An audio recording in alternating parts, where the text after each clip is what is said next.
What's up? Welcome back to the Hydro Mind podcast. Kyle Russ here. We are back. I know a couple of times, the last couple of podcasts, I said I was going to start doing them a lot.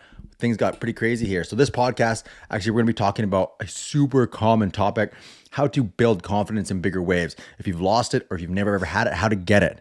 First of all, I'll tell you where I'm at actually. So business has been insane. October was the best month I've ever had in the history of Hydro Mind. We were onboarding people from all over the world into our Waterman Elite program, our flagship product. It's really, really cool to see because the Waterman Elite program is a culmination of years of trial, error, testing, putting out programs. And then I just instead of having a bunch of little programs, I put them all together in one, streamline the process so you can get in there, you know exactly what to do. There's no guessing. It includes everything, the paddle training, the breath training, the functional mobility, the body weight management, everything in there in a super simple way. And it's really, really cool to see people get in there and hear all the feedback. People all over the world really getting big results. It's been so exciting. So if you're watching this on video, you can see got a sick new microphone, got a really, really nice camera, some lights, spent quite a bit of money actually to keep myself accountable to make these videos because I really, really like to share this kind of content. But for me right now, 90% of my time goes into the operation of the business, which is super fun. Love that stuff too. But we're in the process of hiring. So we've got a couple of team members right now who are killing it. We're looking to bring on one more person that's going to replace something that's taking up like a huge portion of my time, like literally hours and hours every day. So when that's done, I'll be able to make way more content. That will be my primary purpose, to put out the free stuff, the cool stuff, because I just love it and it's fun. And it's, it's where I want to be placing my time. So this next person we're hiring, it's looking like it's going to take a couple of weeks, maybe a month to find the right person, get them trained, but we're in the process right now. And then, so for now, I'm going to be crushing the podcast as much as I can, maybe once or twice a week. So topic today, how to build confidence, ocean confidence in bigger waves. So it's pretty typical for everyone. It's like it's as it should be. As the swells go up, confidence start to go down, emotions start to come into play, and your fitness requirements are much, much higher. So I get this all the time. There's either someone who is a beginner surfer and isn't able to get to that next level because of these mental, physical barriers, emotional stuff, or someone who's been surfing forever. They had a crazy experience, a really bad hold down, thought they might drown, got pounded, and they lost their confidence. They can't get it back. Either way, this stuff works for either situation. So first of all, if you've had a bad experience in the ocean and you are a little worried, or if you are coming up and you're a little worried to get to that next level, that's actually a good thing because it tells me you have a healthy amount of respect for the ocean. The ocean is an ultra powerful place. That's why all this fitness stuff is really taking off and catching on, because if you respect the ocean and you want to do it safely, ride the best waves, this stuff's important. So step one, you gotta have respect. Gotta admit you have a problem, right? Is step one, isn't it? So after that's done, what do you do, right? So I encounter two different situations mostly. One is someone who has had this negative experience and emotional experience, and they carry it with them forever and it holds them back forever. Super, super common. The second is someone who has that negative experiences and uses it as a spark, as a sign that they need to get stronger. Doesn't matter which area you're in, as long as you're ready to take that next step. And then this is the way it happened for me. Now for me, I had a bad experience, almost drowned a couple of times. I've told that story in the past, both stories. And that led to the biggest spark, the biggest growth of my surfing, and which really started Hydro Mind. So I guess that's the best way to do it, is to instantly have that bad experience and figure out what to do and do the work. But that's the problem, especially when I was starting. I was like, what do you do, right? I didn't know the steps to take, the best kind of training, when to do it, how to do it, all that stuff. So when people encounter my kind of training, they're like, this is the stuff I needed years ago. I've been carrying this mental block around for years. Or someone who's just can't get to that next level because they're busy with work. This stuff really, really helps. So if you've had those experiences, you're ready to get that next level, this is going to help you a ton. So step one, respect. Step two, you got to up your physical requirements. So when it comes to surfing bigger, better waves, breath holding is paramount. Now, breath holding, when it gets bigger, you're going to be holding your breath longer, more often, and you don't know how long you're going to hold it. Sometimes if you go over the falls or something, you could get held down twice as long as your previous hold downs, and it can be really, really surprising. The thing about that, when it's bigger waves, you're paddling hard. You got to be giving her to get up past the break. If you're at a beach break, if it's heavy, you're really going to war. Paddle strength's got to be there. as a baseline fitness. You have to have the endurance because you can't be brave when you're tired. One of my favorite quotes is, fatigue makes cowards of us all. And it came from a football coach. And I like to add on to that. I say fatigue plus being forced to hold your breath over and over will make you absolutely terrified. So we got to eliminate the fatigue, got to have the paddle training to support you so you can get out past the break and you have that gas in your tank to do more extreme breath holds. So that's first, that's the layer. That's like the foundation of this. The second is the stressed breath holding your breath under stress. In the past, the best practices for breath holding have been from freedivers, and they can do extreme breath holds. I love freediving.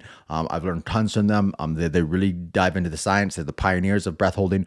One thing that's different though, breath holders slow their bodies down. They control their heart rates. They get to a super calm state before they take the plunge and the dive down and do these extreme breath holds. Surfers don't have that luxury. You're going to be forced to hold your breath with a high heart rate, tired muscles, and peaked adrenaline. So we simulate that at home, and it's called stressed breath holding. You could also call it surf-specific breath holding for that reason. So it's pretty simple. You get your muscles tired. You do a workout. You get your heart rate up by doing a workout. And you can add adrenaline by holding your breath on an exhale, because when you hold your breath on an exhale, blow out all your air, your nervous system instantly starts putting off these alarms. So because it knows it's in danger, right? And that will spike adrenaline very, very fast. So you fill your body with those things and then you do a breath hold. So with those things, cool thing about doing this from the safety of your own home is you can, and we teach this, I call it the 3 alarms. So the first thing you do with stress breath holding is become familiar with the sensations of a long breath hold. And the 3 alarms goes like this. There's alarms that your body gives you as you're going through a breath hold. Number 1 is mental. So mental, first at the start of breath hold, you're not gonna feel anything. You'll be comfortable. You'll be fine. Then it'll be a little bit of mental. You'll start thinking, be like, okay, I'm starting to feel different. Sensations are changing. Second one is physical. You'll feel like tightness in your chest. You can get diaphragm contractions, tightness in your neck. So things are gonna start changing in your body, like what you feel going on inside you. The third one, the final one, is emotional alarms. That's fear. That's panic. When that comes, your breath hold is basically over. The important thing, what I mean by familiarity, is when you become familiar with these sensations, you can push them a lot farther. And so when you get your physical alarms going off, maybe contractions, maybe tightness in the chest, you can still hold on and know that that only happens at about halfway through your total breath hold time. So when you feel those physical alarms come, you know you still got 50% of your breath hold left. So that doesn't eliminate, it pushes back the emotional alarms. So the emotional alarms get farther.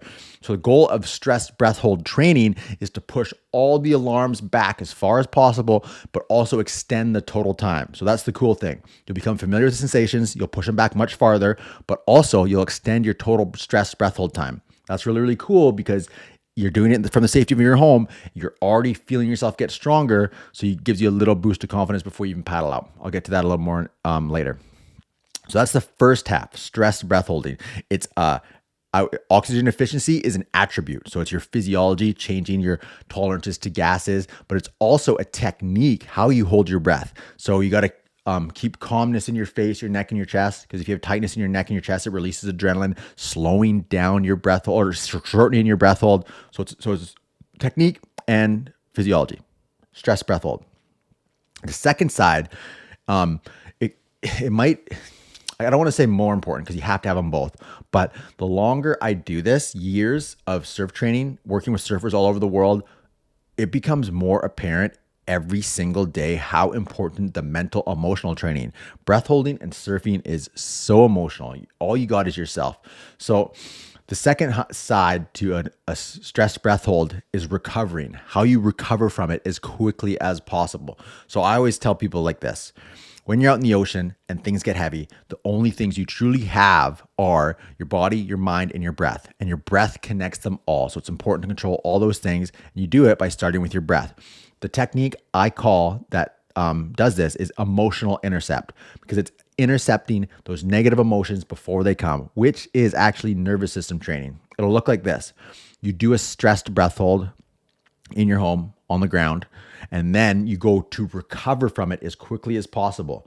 Deep, intentional inhales, calm your face, calm your breath, take control. And what it does when you practice this, so your nervous system is like a sliding scale. It's not black and white. It's sympathetic and parasympathetic. So it's like fight or flight, rest and relax. So stress breath hold, your fight or flight. You want to get it to rest and relax as quickly as possible. So when you get good at the emotional intercept breathing, you will slide towards rest and digest very, very quickly. You won't get there in one breath, but with one breath, you can literally feel the alarms shutting off in your nervous system. So that's what it's meant to do. Practice proper breathing, recovery breaths, which slows down your heart rate, which controls the nervous system, turning off the alarms. And then those things are what control your mental, emotional state. So important to have those things. So when you pop up after a long breath hold in the water, automatically do these proper breaths. You're going to be focused on your breath first. First of all, so you're going to be thinking negative things, but you're really going to recover super, super quick when that next breath hold's coming right away. And those things pair together so well. Stress breath holding, familiarity, learning the alarms, and then learning how to shut the alarms off. So important. It's really, really, really important to do this stuff at home in repetition. Because I always tell people, when it gets heavy out there, you're not going to suddenly know what to do. You're not going to rise to the occasion. You will sink to the level of your training. So doing this at home in repetition makes it a subconscious reflex. I define breath training as this. So breathing is both conscious, so you can control it, and it's also subconscious, meaning it happens without you thinking about it. So breath training is bringing it into the conscious, fixing it, making it better, making it stronger. But the most important part is you have to put it back away into the subconscious. So when you are out there, you don't have to think about what to do. It just happens as a reflex because it becomes who you are. Because if you have to think about what you need to do next, it's already too late because you only have moments out there. So like we mentioned, the ocean is a powerful beast. So you got to be your best. It has to be who you are. That's what I mean. So it becomes like a habit, as simple, as routine as brushing your teeth, right? You never have to think about brushing your teeth. Doing optimal breathing, when it becomes as normal as brushing your own teeth, that's when your confidence goes through the roof. So having these things in place, the foundation of endurance, the stress breath hold practice and technique to push your alarms, the emotional intercept to shut those alarms off and recover quickly, are like, that's what you need. You have to have those things in order to tackle the best swells, handle the wipeouts, and catch the best waves, and reach your potential as a surfer. Now, building your confidence has two stages when you are doing this kind of training. Number one, so you're doing all this stuff at home, right? You're going to feel your limits getting better at home. Your stress breath hold time it's actually pretty typical when people learn the proper technique to really double their breath hold time in as short as a week. Inside our Waterman Elite group, we have an achievement award. We call it the 1 minute club. So it's holding your breath under stress for 1 minute. What we do, get you to do 10 jumping jacks, hold your breath in a plank. So all your muscles are flexed. And if you can hold your breath for 1 minute doing that, you get a t-shirt that says 1 minute club, swells are coming on it. Really, really cool, really, really elite group.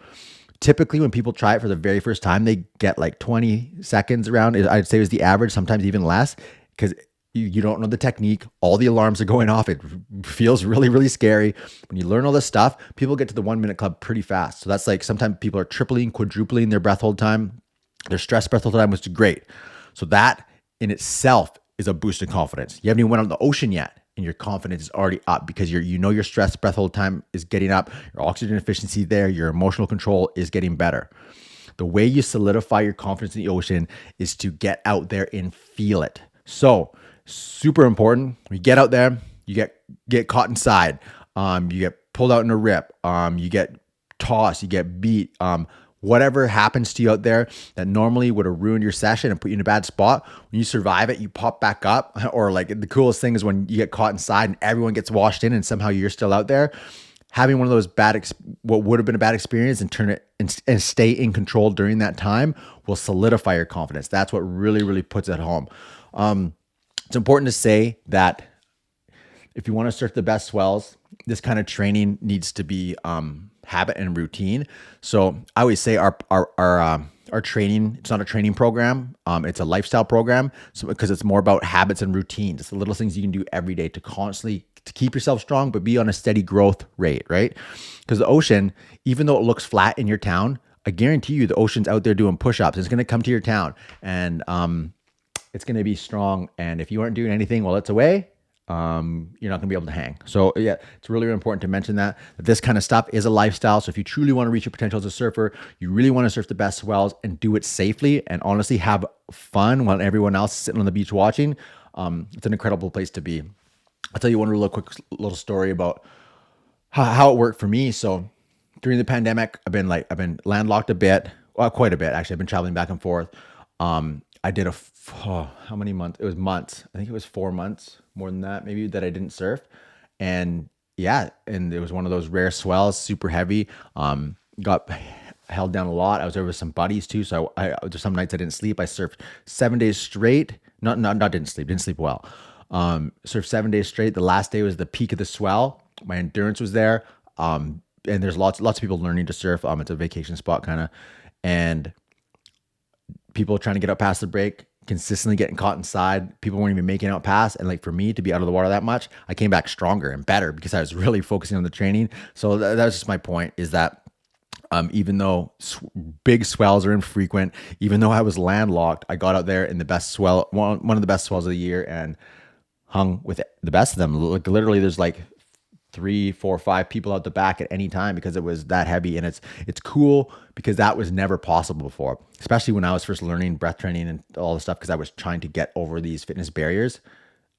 When I would spend time away from the water, I'd come back and I'd get wrecked. So this is like super new, like pioneering kind of stuff where you can have the best surfing no matter what your situation. That's super, super exciting. And that's why I just love sharing this stuff so much, because it's never been available in the history of surfing before. So yeah, now it's available to whoever needs it. So that'll bring me to my final point. So if you like this kind of stuff, if you're interested in this kind of training, if you want help getting that next level, you feel stuck, you want to reach your potential as a surfer, you don't know how, you've had the scary experience, anything like that, if what I'm saying sounds interesting to you and you really want to apply it in a done for you systematic way, where we take all the guesswork out, we do it for you, we give you the support, the Waterman Elite program is probably for you. Doesn't matter how you got there. If you're busy with work, kids, you're landlocked, you're new to surfing, doesn't matter. It works for anyone. The cool thing about paddle training, breath training, and functional training is that it works on absolutely everyone. I give the same type of training to big wave surfers in Hawaii that I give to people who are just starting out, because all these things, you always have to paddle. You always have to hold your breath. It just comes at different intensities. So you stick with this style of training, it will carry you through every level of progression, no matter who you are, no matter what your situation. So the way to get involved in this program is go to my Instagram at HydroMind. Send me a DM with the word Waterman, and I'll know that you're interested. We'll have a little bit of back and forth, asking some questions to see if you're a good fit for our training. If so, you can book a call with me where we do a strategy session. It's for free. We will cover your needs, your goals, give you the best direct path to get to your goals with training. And then if it's a good fit, we will offer to have you join our Waterman Elite program. So like I said, if you're interested, go to my Instagram page at HydroMind. DM me the word Waterman, and I'll know that you're interested. We'll start the process to give you this training and all the training that I know best in a systematic format, done for you. Comes with the support from me. You'll have access to me, Q&A every day, whenever you need, plus my team. And we're growing this thing huge right now. So if you want to get in and be part of the community, be part of the next wave of surfers who are really, really doing big things, this is probably for you. So thanks a lot for listening. The podcast is back. And that was actually fun to do that. I really, really enjoyed spitting on the mic again. I got so much information to share, and I want to give out as much as I can for free, because like I said, this stuff has never been available before. The stuff that I'm doing, it's one of a kind, and it's helping tons of people. So I want to make sure everyone that needs this type of training is getting it. So I'm really, really trying to spread the message. So the easiest way for you to help me do that, if you enjoy this kind of content, all you got to do is just tell a friend. Tell one friend. That's the fee. I'll put this out for free. If you got some value out of it, just share it. One person, that's all I ask. So that's it. Kyle Russ, this is the HydroMind podcast. If you want to be an elite waterman, you know what to do. And we'll talk to you again very soon. Peace.